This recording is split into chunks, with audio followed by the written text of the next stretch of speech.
మీ కుటుంబ శాంతి, ఆరోగ్యం, ఆర్థిక అభివృద్ధి కోసం రుద్రాక్ష మహాపూజలో తప్పక పాల్గొనండి. ఇప్పుడే నమోదు చేసుకోండి. నమస్తే, నేను మీ హరిత. నిన్నటితో పోలిస్తే బంగారం ధర ఈ రోజు కాస్త తగ్గింది. మరి బంగారం ధర ఇంకా తగ్గే ఛాన్స్ ఉందా, లేకుంటే పెరగబోతుందా? బిజినెస్ అనలిస్ట్ నాగేంద్ర సాయితో మనం మాట్లాడదాం. నాగేంద్ర సాయి గారు, నమస్తే అండి. నమస్తే అండి అర్తి గారు. గోల్డ్ ధర చూస్తే నిన్నటితో పోలిస్తే ఇవాళ కాస్త తగ్గింది కదా, ఇంకా తగ్గే ఛాన్స్ ఏమన్నా ఉందంటారా?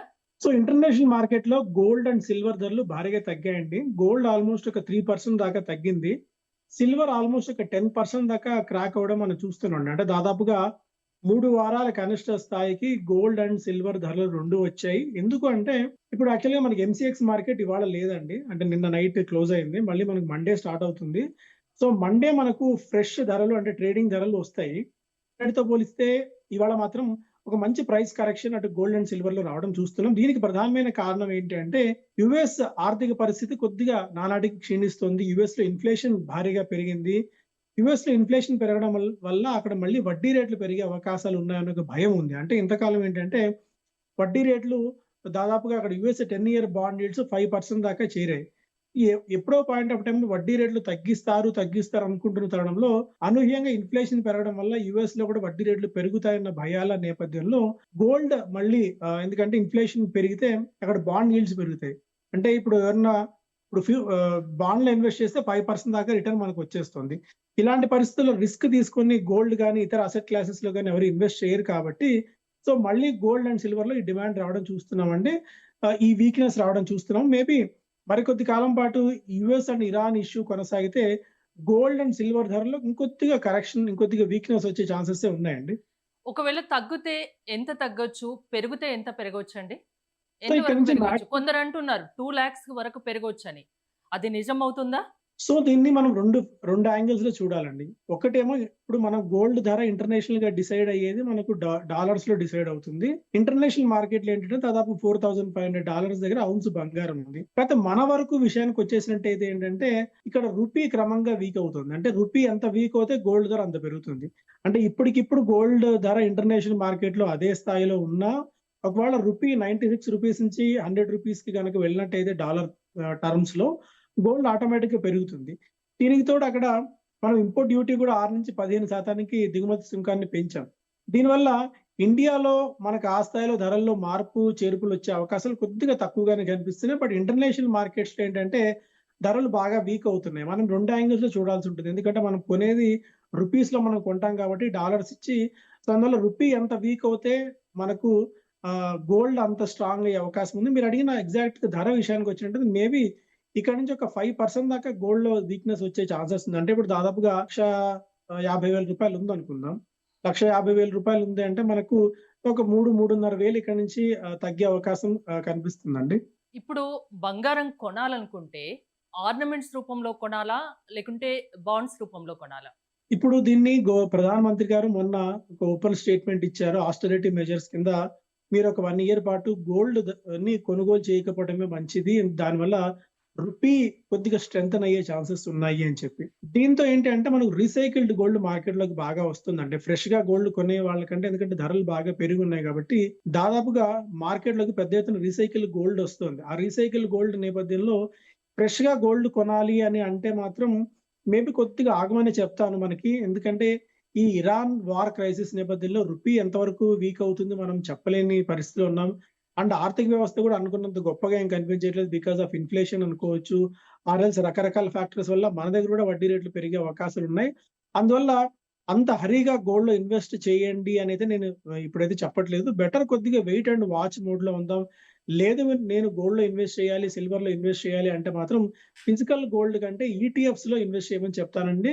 డిజిటల్ గోల్డ్ లో కానీ ఈటీఎఫ్స్ లో కానీ ఇన్వెస్ట్ చేసుకున్నట్టయితే ఒకవేళ రేపు పొద్దున ఏదైనా చేంజెస్ వచ్చినా కూడా మీరు ఇమీడియట్ గా అమ్ముకొని బయటపడేందుకు స్కోప్ ఉంటుంది. అప్పుడు ఈ తరుగు కానీ కూలీ కానీ ఇలాంటి వేస్టేజ్ అంటే వాల్యూ అడిషన్ మీరు ప్రత్యేకంగా చెల్లించాల్సిన పని ఉండదు. సో అందువల్ల ఇన్వెస్ట్మెంట్ గా లేకుంటే పర్సనల్ కన్సంప్షన్ 2 ఆలోచించుకొని వాళ్ళ పర్సనల్ కన్సంప్షన్ అయితే గోల్డ్ కొనక తప్పని పరిస్థితి. లేదు ఇన్వెస్ట్మెంట్ అంటే మాత్రం ఏదైనా ఈటీఎఫ్స్ గానీ డిజిటల్ గోల్డ్ గానీ వెళ్ళమని చెప్తానండి. ఎలాగో మీరు ప్రధాని మోదీ గురించి మాట్లాడారు కాబట్టి ఆయన మాటలు సామాన్యులకు అర్థం కావట్లేదండి. ఎందుకు అలా మాట్లాడారు, దాని వెనుక ఉన్న అంతరార్థం ఏంటి అనేది చాలా మందికి అర్థం కావట్లేదు. మీరేమైనా ఎక్స్ప్లెయిన్ చేయగలరా? సో సింపుల్ అండి. ఇప్పుడు మనకు మనం దిగుమతి అంటే మన దగ్గర గోల్డ్ అసలు లేదు. మనం 96% మనం గోల్డ్ మొత్తం దిగుమతి చేసుకోవాల్సిందే వేరే దేశాల నుంచి. సో మనం గోల్డ్ దిగుమతి చేసుకోవాలి అంటే మనకు వాళ్ళకి డాలర్‌లో డబ్బులు చెల్లించి మనం ఫస్ట్ డాలర్‌లు కొనాలి. ఆ డాలర్‌లు కొని, ఆ డాలర్‌లు మనం ఇంటర్నేషనల్ మార్కెట్‌లో ఇచ్చినప్పుడు మాత్రమే మనం గోల్డ్ దిగుమతి చేసుకోవచ్చు. దీనివల్ల ఏమవుతుందంటే డాలర్స్‌కి అనూహ్యంగా డిమాండ్ పెరుగుతుంది. డాలర్‌కి డిమాండ్ పెరగడం వల్ల రూపీ క్రమంగా వీక్ అయిపోవడం మనం చూస్తున్నాం. సో మోడీ గారు చెప్పిందేంటంటే ఒకవేళ మన దగ్గర ఉన్న ఫారెక్స్‌ని మనం సేవ్ చేసుకోగలిగితే అంటే మన రిజర్వ్ బ్యాంక్ ఆఫ్ ఇండియా దగ్గర దాదాపుగా $750 బిలియన్ అమెరికన్ అంటే యూఎస్ ఫారెక్స్ నిల్వలున్నాయి. అంటే ఫారెక్స్ రిజర్వ్స్ ఉన్నాయి. సో మనం గోల్డ్ కొనాలన్నా ఆరెల్స్ ఇతర దేశాల నుంచి ఏం దిగుమతి చేసుకోవాలన్నా కూడా మన దగ్గర ఉన్న ఫారెక్స్ నిల్వలన్నిటిని అంటే మన దగ్గర ఉన్న డాలర్స్ అన్నీ అమ్మేసి అవి దిగుమతి చేసుకోవాల్సి ఉంటుంది.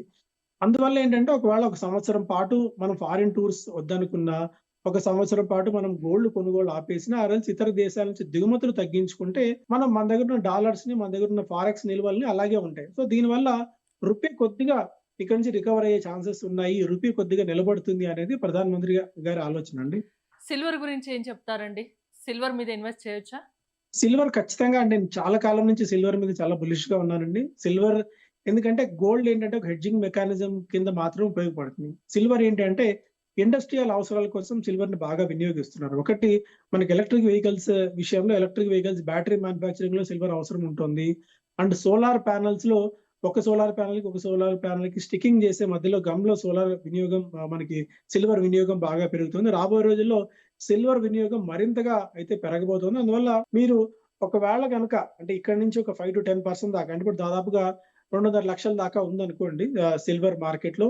ఇక్కడ నుంచి మేబీ 2,20,000 గనక అట్లా వచ్చినట్టయితే అంటే రకరకాల కారణాల వల్ల అప్పుడు సిల్వర్‌లో ఇన్వెస్ట్ చేయమని చెప్తాను. ఎందుకంటే సిల్వర్ దాదాపుగా ₹4,00,000 నుంచి బాగా తగ్గింది కాబట్టి మళ్ళీ ఆ స్థాయికి వెళ్తుందని నేను చెప్పలేను. బట్ గోల్డ్ కంటే కొద్దిగా సిల్వర్ రిటర్న్స్ ఎక్కువ ఇచ్చే ఛాన్సెస్ ఉన్నాయి. అందువల్ల సిల్వర్‌లో కూడా కొద్దిగా ఇన్వెస్ట్‌మెంట్ చేసుకోమని చెప్తాను. అండ్ ఇన్వెస్ట్‌మెంట్ అన్న పదం వచ్చినప్పుడు మేము పదే ఒకసారి చెప్తుంటాం. అంటే మీ దగ్గర ₹100 ఇన్వెస్ట్‌మెంట్ ఉంది. లేదా మీరు ₹100 పెట్టుబడి పెట్టాలి అనుకుంటే గోల్డ్ అండ్ సిల్వర్‌కి గరిష్టంగా 10-15% లేదా 15-20% మేర మాత్రమే మీరు గోల్డ్‌లో పెట్టుబడులు పెట్టండి గానీ ఫియర్ ఆఫ్ మిస్సింగ్ ఔట్ అంటే మళ్ళీ మనం గోల్డ్ కొనలేమేమో, మళ్ళీ గోల్డ్ మనకు దొరకదేమో అన్న ఒక థాట్ ప్రాసెస్‌లోకొచ్చి ఒక యుఫోరిక్ బయింగ్, ఒక హెర్డ్ మెంటాలిటీలో భాగంగా గోల్డ్ అండ్ సిల్వర్‌ని మాత్రం కొనుగోలు చేయకండి.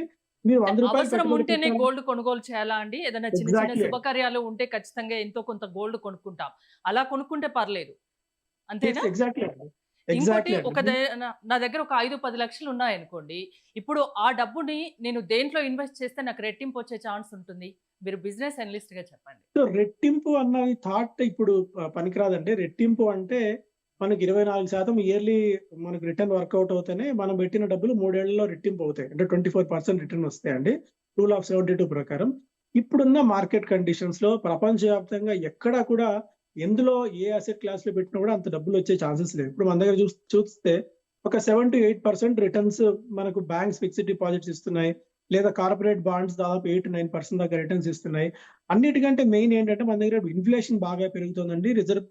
మనకు పెట్రోల్, డీజిల్ ధరలు కూడా భారీగా పెరిగిన తరుణంలో మనకు రీసెంట్‌గా నిన్నొచ్చిన నంబర్స్ చూసాం. ఇన్ఫ్లేషన్ దాదాపు 4 సంవత్సరాల కనిష్ట స్థాయికి ఇన్ఫ్లేషన్ పెరిగింది. మన దగ్గర కూడా వడ్డీ రేట్లు పెరిగే అవకాశాలున్నాయి. ఇప్పుడున్న కండిషన్స్‌లో ఏం చేయాలంటే మార్కెట్ బాగా వీక్ అవుతుంది. ఈక్విటీ మార్కెట్స్ వీక్ అవుతున్నాయి కాబట్టి యాస్ ఎ స్టాక్ మార్కెట్ ఎక్స్‌పర్ట్‌గా నేను మ్యూచువల్ ఫండ్స్‌లో గాని మీకు అనుభవం ఉంటే స్టాక్స్‌లో గాని పెట్టుబడి పెట్టమని చెప్తాను. ఆ స్టాక్స్‌లో కూడా ఏవి పెట్టుబడి పెట్టాలి అంటే మన ఇండియన్ కన్జంప్షన్ థీమ్స్ అండి. అంటే ఇతర దేశాల మీద ఇంపోర్ట్స్ మీద ఆధారపడకుండా డొమెస్టిక్ కన్జంప్షన్ మీద డొమెస్టిక్ దీని మీద ఆధారపడిన స్టాక్స్ కంపెనీస్ ఏముంటాయో వాటి మీద పెట్టుబడి పెట్టమని చెప్తాను. ఇండియా గ్రోత్ స్టోరీకి సహకరించే సెక్టార్స్ ఏవున్నాయో వాటి మీద నేను ఇన్వెస్ట్ చేయమని చెప్తానండి. హోమ్ లోన్ కానీ, కార్ లోన్ కానీ, బైక్ లోన్ కానీ ఇలాంటివి ఇప్పుడున్న సిట్యుయేషన్‌లో తీసుకోవచ్చా? సో ఇప్పుడు ఒకటి అండి ఫిక్స్డ్ డిపాజిట్స్ చేద్దాము అనుకుంటున్న వాళ్ళు మేబీ కొద్ది కాలం ఆగితే మేబీ ఒక 0.5% మేర వడ్డీ రేట్లు పెరిగే అవకాశాలున్నాయి. ఒకవేళ మీరన్నట్టు హౌసింగ్ లోన్ ఏదైనా తీసుకోవాలి అనుకుంటే మాత్రం మేబీ కొద్దిగా రైట్ టైమ్ అని చెప్తాను. ఎందుకంటే ఇక్కడ నుంచి కొద్దిగా ఇంట్రెస్ట్ రేట్ రివైవల్ సైకిల్ అంటే ఇంతకాలం ఏంటంటే మనకు వడ్డీ రేట్లు పైనుంచి తగ్గుతూ వచ్చి చాలా కాలం పాటు స్టెబిలైజ్ అయ్యాయి, స్టాగ్నేట్ అయ్యాయి. మళ్ళీ ఇన్ఫ్లేషన్ పెరుగుతోంది. ఈసారి అనుకున్నంతగా వర్షాలు పడవు. అండ్ ఇంటర్నేషనల్‌గా చాలా ఫ్యాక్టర్స్ మనకి నెగెటివ్‌గా ప్లే చేస్తున్న తరుణంలో మళ్ళీ మన దగ్గర కూడా వడ్డీ రేట్లు పెరిగే అవకాశాలు ఉన్నాయి. సో ఆ వడ్డీ రేట్లు పెరగక ముందే మేబీ కొద్దిగా హౌసింగ్ లోన్స్ వైపు దృష్టి పెట్టమని చెప్తారండి. ఒకవేళ తీసుకోవాలి ఇక ఈ నెల, రేపు నెల అని ఆలోచిస్తున్న వాళ్ళు మేబీ ఇప్పుడు కొద్దిగా డెసిషన్ తీసుకుంటే మంచిదని నా సలహా అండి. వెహికల్ లోన్ గురించి ఏం చెప్తారండి? ఇక వెహికల్ లోన్, పర్సనల్ లోన్స్ వాటిలో పెద్ద చేంజెస్ అంటే ఎందుకంటే ఒకవేళ ఇంట్రెస్ట్ రేట్ భారీగా పెరిగినా ఆర్ఎల్స్ భారీగా తగ్గినా మనకు ఫిక్స్డ్ స్కీమ్ కింద మనకు ఇంట్రెస్ట్ రేట్స్ ఇస్తారు కాబట్టి ఫిక్స్డ్ టర్మ్ లో అందువల్ల పర్సనల్ లోన్స్ గానీ, వెహికల్ లోన్స్ లో గానీ పెద్ద చేంజెస్ ఉండవండి. థ్యాంక్ యూ నాగేంద్ర సాయి గారు.